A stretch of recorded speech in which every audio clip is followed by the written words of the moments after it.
Hey everyone, Morgan here. So, some weird things are going on, but oh wait, hold on, I'm missing something. Okay. There we go. How does that look? It's kind of skinny. I'll get a new one. I'll get a new one later.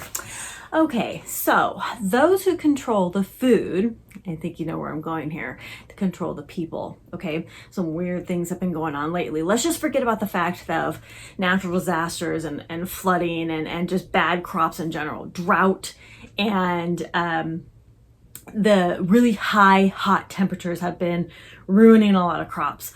You know, oats, coffee, just a lot of crops in general have been affected by the drought and by wells running dry in a lot of areas, and just the hot temperatures, and then there have been fires at distribution centers.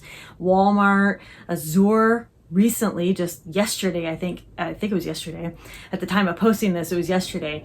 Had a distribution fire, and everybody's safe in these instances, which is really good. Amazon had a distribution fire. I think that one was a couple years ago, but it doesn't matter. The fact is, things seem like it's not a coincidence anymore, but I have my tinfoil hat on because I got my conspiracy going, okay? I am always talking to the women who prep, the OG7 on Instagram, about these conspiracies. It just seems a little too coincidence, a little too convenient for these things to be happening one after another. I can't control drought, right? We can't control the hotter weather, right? But the fires, and now they're talking about, it's not even a new plant, but this plant supposedly is causing a deadly bacteria to fruits and certain vegetables and then certain flowers. But I was told, and I looked it up, that this thing has been invasive and around for a while, but all of a sudden it's sporing this deadly bacteria to crops. I am really my conspiracy meter has gone off the charts lately. Okay, I'm sorry, my tinfoil hat's coming off. It's been going off the charts lately, and I cannot believe everything that is going on with our food supply right now. But I don't want you to take this as like a time to panic. It's not a time to panic. I've always said this before, that now is not the time to panic. Now is the time to keep prepping. You know what's going to help you in these situations? Shorten that food chain, right? Your food chain doesn't need to be 10 or 20 links long. It needs to be maybe from your ground to your house, right? Or maybe it needs to be from your neighbor or that community garden to your house. Or maybe it needs to be from that local farm to your house, that CSA, right? Shorten it. Shorten it, shorten it, shorten it. And while you're shortening it, continue to prep that food and water, and especially water.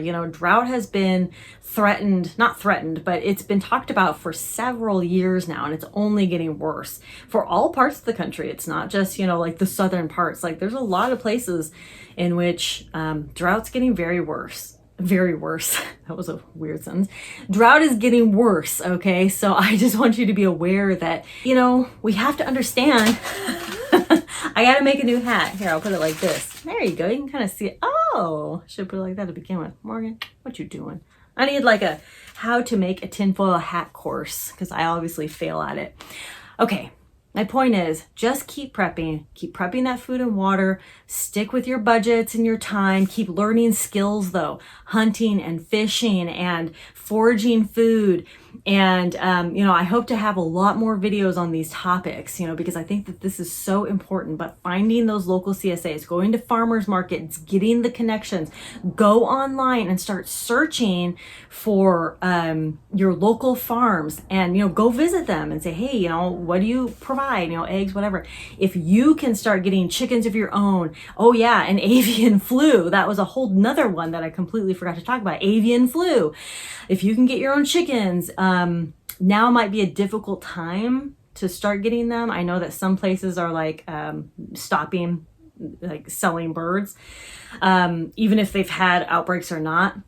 It's kind of iffy right now. So anyway,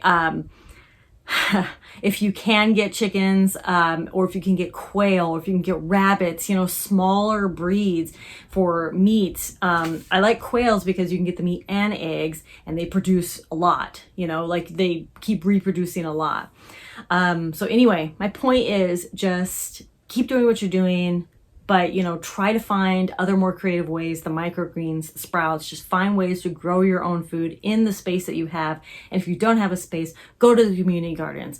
Find ways, okay? I have to just continue to say, find the ways, okay?